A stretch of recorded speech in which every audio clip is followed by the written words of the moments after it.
Hey guys, it's Kelly. Welcome back to my channel. In today's video, I'm going to be sharing my thoughts on the 10 books that I read in the month of November. I read 6 physical and 4 ebooks. When I shared my November TBR, I only showed 4 books because I was doing nonfiction November. I was also doing NaNoWriMo, which I won, so I will link that down below. I read the 4 books that I wanted to get to, which was amazing. I also became a blog tour host for the month of November, so that's where the other 6 books came from. I am a blog tour host for Rockstar Book Tours. I reviewed 4 books, and I will link those blog tour posts down below. Let's get on to the books. If I keep looking down, I'm sorry, I got notes. So, first book that I read in the month of November was The Monuments Men by Robert M. Edsel. It is a nonfiction book about a military unit that consists of American soldiers, a British soldier, and I think a French soldier named Jacques. I'm not sure, but these men are trying to recover stolen pieces of art and masterpieces, statues, that were stolen by the Nazis. They're not actual soldiers. They are museum curators and sculpturists. I think that's the word, sculpture artist. And yeah, it took me a couple days to read this book because there was a ton of dates. This format of nonfiction is not my favorite to read because the dates confuse me and I get bored. I like the story type, memoir type of nonfiction, which I read a couple of this month, and they are some of my favorite nonfiction, but I'll get to that. After I got done with this, I still wanted to watch the movie because it has some of the actors that I really enjoy watching. George Clooney, John Goodman, Bill Murray. And so I watched the movie, and after the movie, it went by like that and wasn't boring at all. It was very entertaining. It was fast paced. It didn't worry about dates. It focused mainly on the places in Germany and in France and Belgium and the Netherlands and Austria, and what the resistance, or what the museum assistant, how she basically saved a lot of the artwork that was stolen by the Nazis. The movie was also great because of the actors. Bill Murray and John Goodman, they brought so much humor into the movie, and it was amazing. I highly recommend it. Overall, I give this book a 3 out of 5 stars. The next book that I read is Wilder by Andrew Simonet. I think that's how you say his name. It's about a teenage boy named Jason Wilder, and he is a small town outcast. He is in permanent in-school suspension for fighting and threatening. He's violent because he's an outcast. He gets bullied. He's also an arsonist in the eyes of the law. Yeah. He befriends a new girl who is a foreign student. She is from Hong Kong, but she's a British girl. She's a British Asian, and she also receives in-school suspension for breaking a popular girl's finger.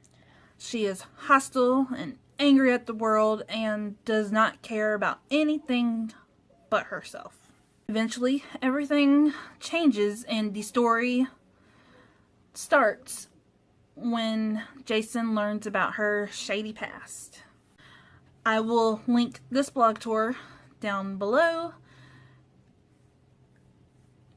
Guys, go read it. It is out now, I think. I think it came out. Yeah, it's out now. All I have to say now is holy sex scenes. They will come at you like that. My rating for this book is a 4 out of 5. We finally read City of Ghosts by Victoria Schwab. Adeline received this in her Owlcrate Jr. box. If you have not seen that unboxing, I will link that below. I enjoy all types of ghost stories, fiction or non-fiction. I'm a big fan of ghost adventures, and I was really looking forward to this because one of my favorite Ghost Adventures episodes is when they investigate the vaults of Edinburgh. This book is about a girl named Cassidy. She can see ghosts and the other side, called the Veil. Her parents are paranormal investigators, historians. Her mom is into the paranormal aspect, while her dad doesn't really believe in paranormal, but he tries to look for the facts. He doesn't, he tries to debunk, things that could be, says, oh, ghost encounter and ghost activity. They are paranormal authors telling stories and the facts, and then they get offered their very own TV show called The Inspectors, where they get to travel around the world investigating haunted places. Hence, they go to Edinburgh, the most haunted place on earth. I think Victoria Schwab did an amazing job. I cannot wait for the sequel, and I gave this a 5 out of 5 stars. Keeping with the ghost theme, another nonfiction book that I read this month and is now one of my favorites, 6 Miles to Charleston by Bruce Orr. It is the true tale of John and Lavinia Fisher. Lavinia Fisher is known as the first female serial killer in the United States. The legend of Lavinia Fisher is that her and her husband ran the 6 Mile House, which was a tavern, and it was a stop for travelers traveling from Savannah to Columbia or Columbia to Savannah to sell goods to make money. They would welcome travelers into their home, and then Lavinia would poison them with oleander tea. As they were slowly dying, her husband would go and pick their pockets and rob them. After they were dead, he would chop them up into pieces and bury them in their cellar. That's the legend. It is also said that when they were on the gallows, that before Lavinia was supposed to drop, that she said that if anyone had a message for the devil, that they should tell her and that she would be seeing him in a moment. That's on Ghost Adventures. The true story is that they were actually victims of the South Carolina government and Charleston sheriff. They were actually sentenced for a crime that they were never charged for. They were charged with a totally different crime, but they were sentenced and hung for something that they never committed. They were imprisoned in the Old Charleston jail. Today, Lavinia is buried in an unmarked grave. Some historians and people have a guess where she's buried, but no one knows, except that the field that she's buried in is now underneath a building. There's a building on top of so many graves. It's been over 200 years and they still have no pardon from the government, that they were not, their bodies were not dug up and buried somewhere else, and that all these ghost stories surrounding that she was this awful person and that she did this and that, and it was just awful, and that's probably why she's supposedly haunting the Old Charleston jail. It's just sad and heartbreaking, but y'all should go read it. It is one of my new favorite nonfiction books that I have ever read. if you are a South Carolina native and know this legend, or if you have heard it all of your life and you live in the Charleston area, pick it up.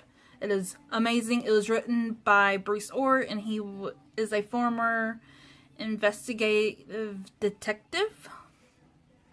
So I trust that because he actually looked through records and saw that they were wrongly convicted and that the government sheriff was trying to get their land illegally to sell it to the military to have a fort. What? The next two books that I will be talking about are Wildwood and Windswept by J.D. Jones. These are another two ebooks that I received for a blog tour spot. This series is about a girl named Tansy Hightower, and on her 18th birthday, her and her dad go on a horse ride, and everything turns to crap. When they are at the end of their trail and they go to turn around, the dad's horse suddenly gets spooked and takes off down the treacherous mountain.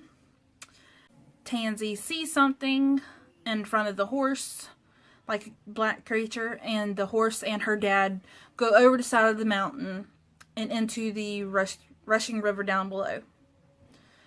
They never find the horse or the dad's body, and it is sad. A year later, Tansy is trying to move on. Her mom is still in denial about the dad actually dying, and she becomes despondent, and she basically blames Tansy that it wasn't supposed to be her dad, but Tansy was supposed to die. Tansy is starting to experience all these weird events and occurrences.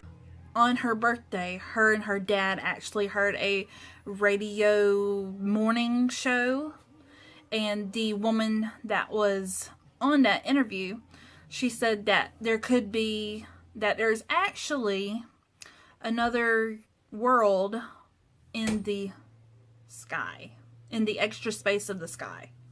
And Tansy just does not let that interview go.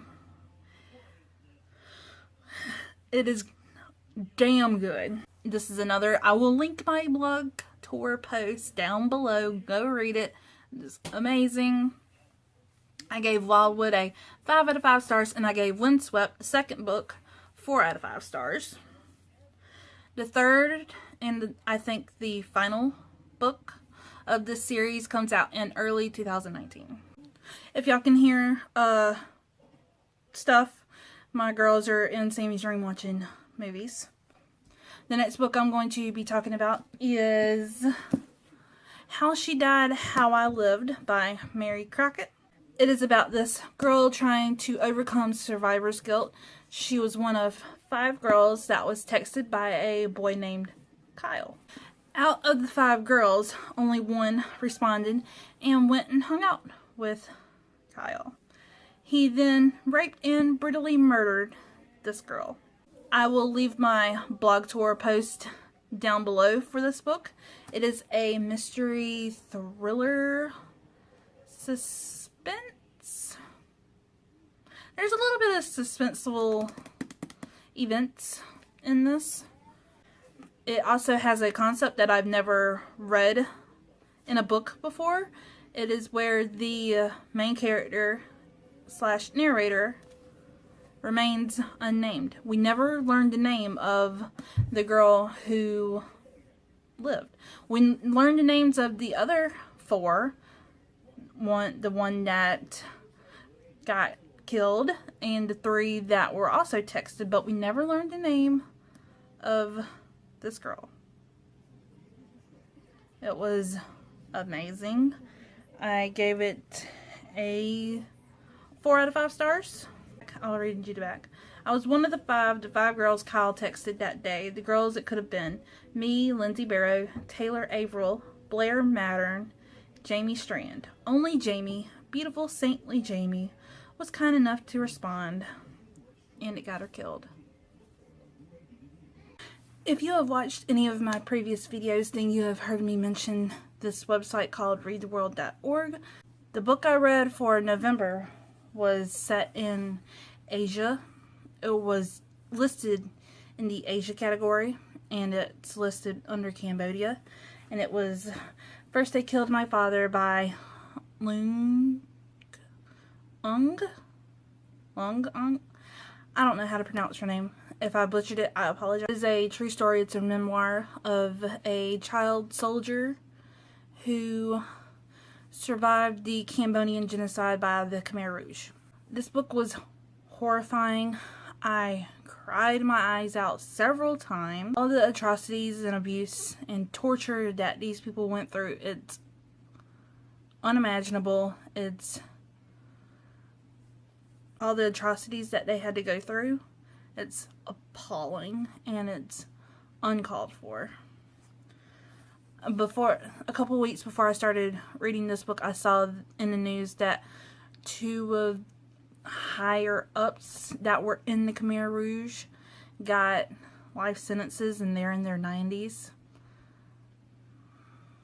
and that no one else is going to be getting tried for the Khmer Rouge.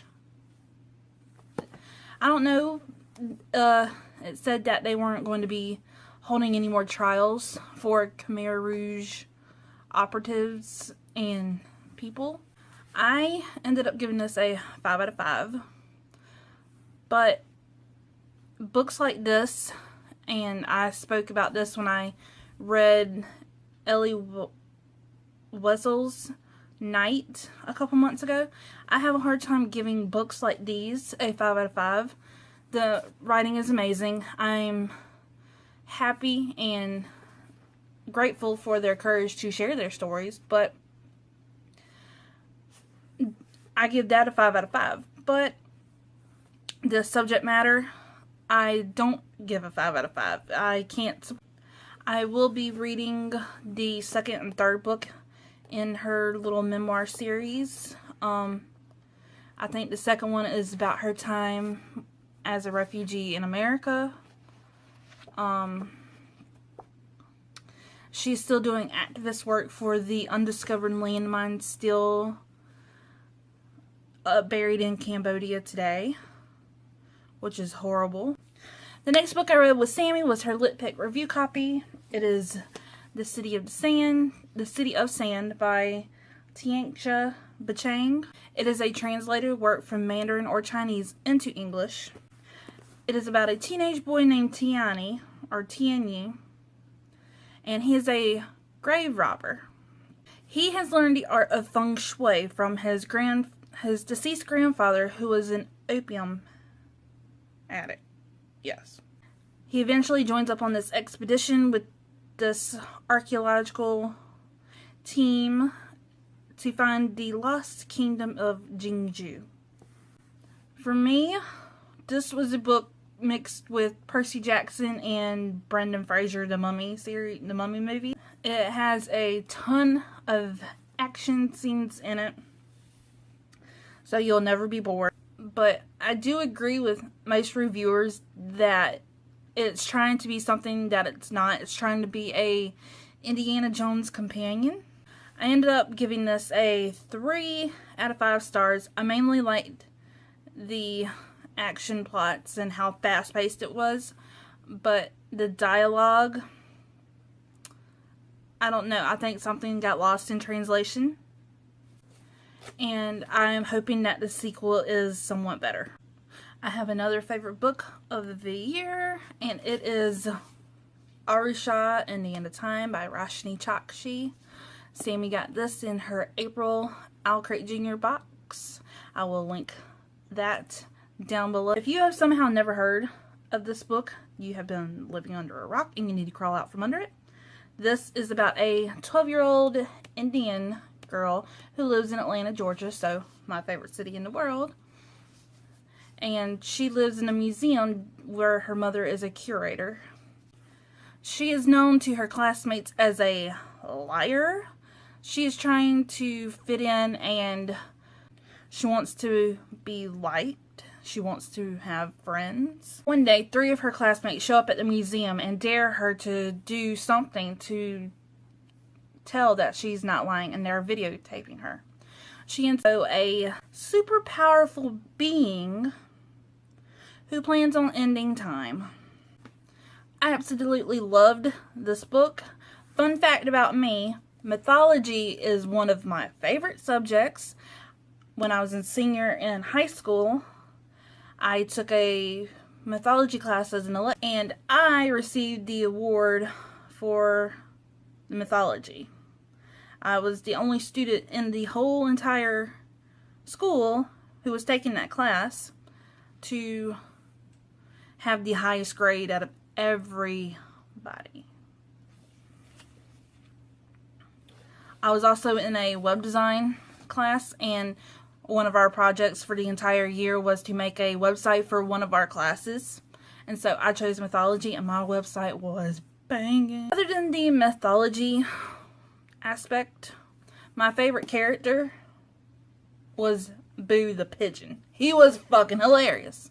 And the last book I'm going to mention is G.I. Bride's The Wartime Girls Who Crossed the Atlantic for Love. I read the majority of this in November, but I finished it on December 1st. So I will be talking about it fully in my December wrap-up.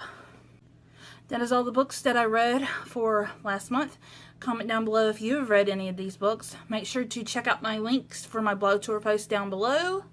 I'll also leave my social media links down there, so come and chat to me while I'm not making videos. But that concludes this video. Be sure to give it a thumbs up. Hit that subscribe button down below. Thanks so much for watching, and I will see you in my next video. Bye.